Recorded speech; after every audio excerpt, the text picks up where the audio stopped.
অন্তর্বর্তী সরকারের উপদেষ্টা মাহফুজ আলম বলেছেন, গড়ার তাকত আছে আমাদের। আমরা আঞ্চলিক ও বৈশ্বিক আধিপত্যবাদ মোকাবেলা করছি। নিছক কিছু মূর্তি বা দালান নয়।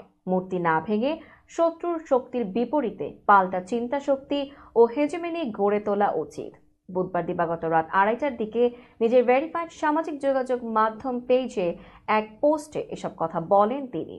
উপদেষ্টা মাহফুজ আলম বলেন, ভাঙার প্রকল্প থেকে সরে এসে দিনকে দিন আমাদের গড়ার প্রকল্প হাতে নেওয়া উচিত। তিনি আরো লিখেছেন, লীগ বা হাসিনা সেই অর্থে কিছুই না, বরং আঞ্চলিক আধিপত্যবাদের এক্সটেনশন। আর আঞ্চলিক আধিপত্যবাদ তার হেজেমনি তৈরি করছে বাস্তবধর্মী রাষ্ট্র কল্পনা, দেশে এবং ডায়াসপোরায় দক্ষ মানব সম্পদ তৈরি এবং রাষ্ট্রের প্রতিষ্ঠানগুলো শক্তিশালী করে। আমাদের পাল্টা হেজেমনিও এই তিনটি বিষয়ের উপর নির্ভরশীল। ভাঙার পরে গড়ার সুযোগ এসেছে, কিন্তু অনন্ত ভাঙা প্রকল্প আমাদের জন্য ভালো ভবিষ্যতের ইঙ্গিত বহন করে না। গড়ার প্রকল্পগুলো খুব দ্রুতই শুরু ও বাস্তবায়ন হবে। আপনারা গড়ার কাজে সক্রিয় হন।